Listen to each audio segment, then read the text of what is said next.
Hello lovelies, welcome to Narc Free Formula. My name's Freedom. Thank you for joining me.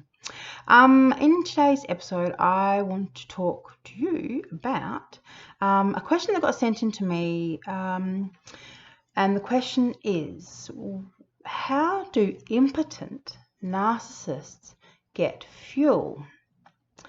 And by impotent, I mean impotent, unable to function sexually. So before I answer that, just quickly, can I remind you, if you like my videos, to like them, subscribe to the channel, and if you've got anything to say, leave it in the comments. All right, lovelies, let's get down to it. So there's a bit of confusion as to what fuel is. Because the way we talk about it and the way it's written about, it kind of, I suppose, could imply or sound like fuel is from sex. I mean, narcissists definitely get fuel from sex. There's no doubt about that.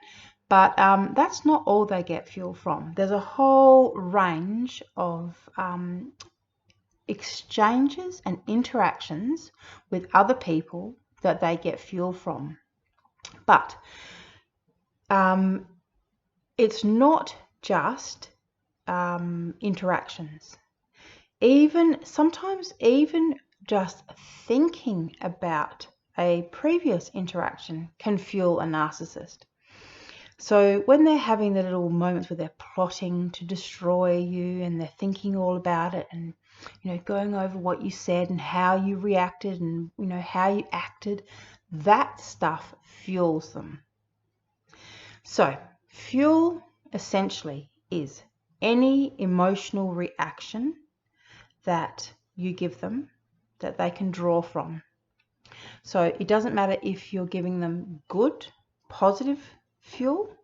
So just say, in the early love bombing stages, when everyone was high as a kite, on love and lust, there was lots of fuel going around. They were giving you lots of energy and attention, you were giving it back, and they just consume that. The term fuel kind of describes, I suppose, more the way a narcissist consumes other people's energy. For healthy people, we have a relationship, we give and take energy, attention. When you're down, I'll pick you up. When I'm down, you'll pick me up. There's this ebb and flow. With a narcissist, they will do everything they can to get your fuel pumping. So they'll love bomb. They'll give you all the attention, all the energy in the beginning stages until you are hooked on them and you are giving them fuel continually. They will make it so that, you can't even help yourself. You'll fuel them inadvertently. So even if, for example, you argue with them, that still gives them fuel. So they set that up so that you've got fuel going in their direction all the time. And then they stop with their energy and attention. They draw back. They pull it all back. They reserve it. So they keep their own energy sacred. They only give it a little bit here and there, only when they absolutely need to. So when they think they're at risk of losing you, that is when they will give you a little tiny bit of attention, a little bit of effort, a little bit of energy.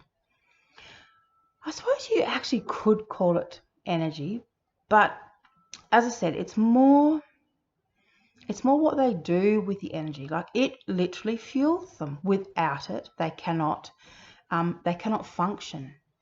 They start to break down, which is why they continually need to have backup secondary fuel supplies. They can't just have, one source of supply. So no matter what, they'll always have the primary source of supply, and they'll have secondary sources of supply and tertiary, as you fan out. I mean, there is no actual terms for it, but I think there is definitely a difference between the type of supply sources that they have. So they have an intimate partner, and then there's kind of the extended family, friends, and then there's the acquaintances and the work colleagues, and then there's the people that, from, I don't know, the woman who cuts his hair, to the bloke that mows the grass every Sunday, you know, I don't know, to the, you know, the woman that works down at the petrol station, all those people that they have little exchanges with, you know, they actually get fuel from that. It's not the best fuel, but it's enough, you know, a little bit here and there. It all adds up. So the impotent narcissist, although not getting fuel from sex, they are still getting fuel from a primary supply source and secondary and other supplies. They can get it from starting an argument. They can get it from making someone feel nervous. They can get it from putting themselves in a kind of an anxious state. And what I mean by that is, so for example, we all know that they do things when they, you know, they hide our belongings and then help us look for it, right? And the whole time they are knowing that they've got it stashed in their back pocket or whatever it is. And there's that anxiety level that they've kind of got their own adrenaline pumping a little bit, you know, and there's this kind of feeling of power, powerful omnipotence. You know, they're godlike. They know all at this exact point in time. They know exactly where it is. And that makes them feel powerful, it makes them feel in control, it makes them feel nervous because you might just find out. But then if you do, then they'll have to, you know, gaslight you and confuse you. And then that starts that whole game. And that's also about fuel as well. You know, there's, you know, you could probably write a book, 50,000 ways the narcs get fuel. It wouldn't be the most interesting read. At times you'd probably think to yourself, wow, really? Okay. Because some of it, you know, you just wouldn't expect, like that, you know, the having a secret and the power and the excitement and the nervous tension and the energy that comes from having a secret. And it's like when they cheat as well. Cheating's another one. That's a great one that gives them fuel. When they triangulate people, so when they have you fighting with someone else, or, you know, when they're setting you against a third party, and there's this kind of backwards and forwards and confusion and doubt and, you know, game playing. All of it, all fuels them. They get fuel from sabotaging your car. They get fuel from doing anything that causes you harm. You know, so when they get their little flying monkeys to, I don't know, make phone calls and try and damage you, well, you know, when they call child protection services or, I don't know, like the council or whoever they kind of set against you. There's lots of different ways that they can, lots of people that they can call to try and, you know, cause damage and cause chaos in your life. And they get a real thrill from this. This fuels them because it makes them feel powerful. Because you've got to remember, these people are empty. They feel nothing. So when you don't really feel like you exist or you matter or you have any significance or real value, it feels amazing when you feel like you've got someone's existence in the palm of your hand. You know, which is why a lot of them turn to violence.